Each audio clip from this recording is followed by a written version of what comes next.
Traditional Chinese medicine says that common symptoms begin to appear when the body's natural flow becomes stagnant. I just finished a book called Heal Yourself with Traditional Chinese Medicine, and I wanted to just share some of the nuggets that I learned from this book. So according to TCM, symptoms like digestive issues, hormonal imbalance, emotional ups and downs, sleep challenges, low energy, some of those common symptoms that we all hear are just normal parts of aging. In traditional Chinese medicine, they associate that with what they call the liver system. And so today I want to just kind of zoom out and give an overview of that. When I was 12 years old, I had a liver tumor removed, and I was left with a 17-inch scar that lines my entire rib cage. And at the top of the scar, in the V, I have several staples still inside of me. And so I developed digestive issues as a kid, and I didn't connect the dots until I was an adult. When I was 30, I thought I was having a lot of symptoms again, and I thought I may have another liver tumor. I went in, I had a scan, and it turned out to be gallstones. And so that was really the point where I started learning everything I could about natural health and all of that. I wasn't a candidate for the laparoscopic surgery, so it would have been a much more complicated surgery, and I was really looking for answers to avoid surgery. And I share that story in another video. I can link that in the description below. But that is what really set me on a path of trying to learn more about my body, how it all works, and ways that I could have a little bit more control over my health. So I am absolutely fascinated by things that have been done for hundreds or thousands of years in health successfully. They're kind of time tested, right? So I am not a TCM practitioner. This is not medical advice. This is just me sharing from my own personal journey with the hopes that it might help you along your journey as well. So in traditional Chinese medicine, they have what they call the 5 elements framework. And the 5 elements are wood, fire, earth, metal, and water. And each of those elements are connected to an organ, a partner organ, a sensing organ, like your eyes or your nose or your ears, a tissue, an emotion, a season, an environment, a color, a taste, and a time of the day. So the body is viewed as this entire interconnected system rather than separate, parts and pieces. So they divide the organs into yin and yang organ partnerships. And so your yin organs, or zhang, are solid and they store essence. And those 5 organs are the liver, the heart, spleen, lung, and kidney. And then the yang organs, or fu organs, are hollow and they receive and transport.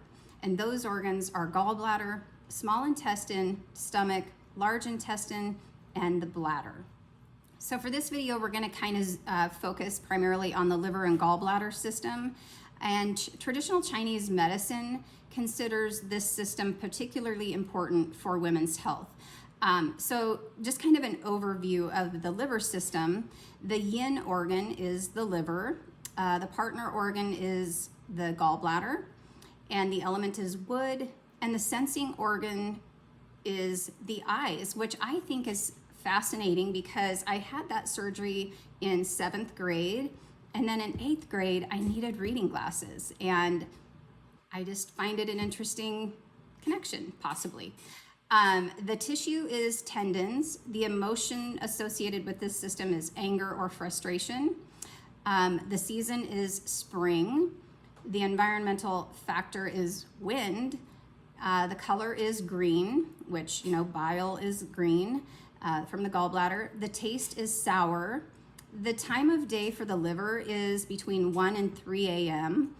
And the time of the day for the gallbladder is between 11 p.m. and 1 a.m. So why this system is so particularly important for women is the liver stores and regulates blood. So during physical activity, rest, and menstruation, it ensures the smooth flow of qi, our energy. It influences hormonal balance as well as cholesterol. It influences our emotions. and our tendons and our flexibility and movement. So the liver system is really all about flow. Flow is important from the perspective of carrying nutrients into the cells and waste out to be eliminated from the body, right? So when things flow, we have a better mood, we have better digestion, better energy, better flexibility. And when things are stagnant, we feel irritable and frustrated and mood swings and PMS and headaches and bloating and, muscle and just that general stuck feeling, right? One of the perks I think I've found from being in my 50s is letting go of that type A personality a little bit and the need to control. I've always been very, driven, goal-oriented, task-driven. My life was kind of run by a to-do list, and the older I get, the more I recognize the wisdom in going with the flow a little bit, following your joy and your energy, and not over worrying about things that you have absolutely no control over. I find when I fall back into those patterns, you can feel it in your body. You can feel the tension coming back in your fascia and in your tissue. And I'm certainly not perfect. I'm a work in progress, but I'm understanding the connection between that over controlling and how my body responds to that. Let's talk about the gallbladder connection here. So the gallbladder is the yang organ, or the fu organ, and it is hollow. Unlike other fu organs though, it doesn't transport waste. Rather, it stores and distributes bile, which is a pure fluid necessary for digestion, right? So the gallbladder is associated with decision making, courage, initiative, and taking action. The eyes are the sensing organ associated with the liver system, and tears are considered to be healing for the liver. They're the fluid of the eyes, and it's just a way of releasing, expressing, and clearing out that stuck, stagnant energy. That's why we sometimes feel better after we have a good cry, right? Some symptoms that signal an imbalance of the liver energy would be gallstones or having your gallbladder removed, dry, itchy, red eyes, stiffness or decreased mobility in your tendons, anger or irritability, feeling easily angered or frustrated or irritated, craving sour foods. And then the time associated with the liver system is from 11 p.m. to 3 a.m. It's 11 p.m. to 1 a.m. for the gallbladder, and 1 a.m. to 3 a.m. for the liver. So if you find yourself having nightmares or waking up during that time or excessive dreaming, it could be connected to that liver system. Some of the takeaways that I had from this book is, number one, eat plenty of green foods.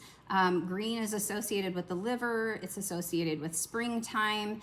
And in traditional Chinese medicine, they don't recommend eating raw foods because those tend to be harder to digest. So they recommend eating warm cooked foods. So lightly cook your greens.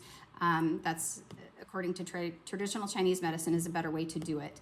The next one is stretching and gentle movements. I used to be much more of a hardcore exerciser. I was a runner for years. Right now, I'm not even lifting weights. I would like to get back into it, but I'm doing things like walking, qigong, mobility, just things that are more gentle, stretching, yoga, all of that stuff. And then another thing that they talk about is tapping into your creative energy, doing things that make you feel good. If you're into painting or singing or music or gardening or whatever your creative outlet is, make that a priority to do those things. And then, letting go of the need to control the outcome. We kind of touched on that. That's something that I'm always having to bring back into balance. And then in traditional Chinese medicine, the goji berry and the schizandra berry, which I haven't heard of the schizandra berry, they're classified as superfoods. It's why my husband and I drink ningxia red every single day. It's got the ningxia wolfberry, which is goji berry, So it's a superfood, and it's good for the liver. And then the next one is to be asleep between the hours of 11 p.m. and 3 a.m. because that's when that whole liver system detoxes and kind of reboots. Some of the ways that I support flow is hiking. I love to go hiking. We have state land behind our property, so I love to go on a hike most days. It gets me out in nature, clears my head, it's good for my body. I have also prioritized massage. I have, gotten regular massage off and on. I would go monthly, and monthly never felt like it was really cutting it for me. So I'm doing weekly massage right now, and I'm really enjoying that. Massage is actually one of the 5 pillars of health in traditional Chinese medicine. Again, mobility work. I do Qigong. I focus on like deep Asian squats and things that kind of, just gently strengthen my body and focusing really on mobility. I love to garden. I spend a lot of time, especially this time of year, obviously out in my gardens, and it's good for my soul. One thing that I have changed since I've kind of gone a little bit deeper into TCM is eating warm cooked foods and beverages. They don't recommend eating cold foods because that's just kind of an extra step. Your digestive system needs fire, needs heat to break down the food. And so if you're drinking ice cold beverages all the time or cold salads, it kind of creates a little bit of friction for your digestion and just extra steps that it has to do to break down the food.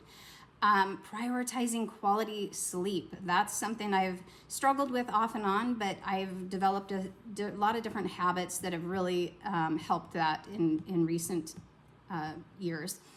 And managing stress and protecting my time. Really learning to set boundaries around where your time and energy goes. I think sometimes many of us have said yes to things when inside we're saying no, but you say yes anyway, and then you kind of regret it. I love things like red light therapy. It is so incredibly relaxing. I use just like the chicken light, it's not very expensive. It's relaxing, it's warm, and it gets that red light into my body. And then castor oil packs. I am such a fan of castor oil.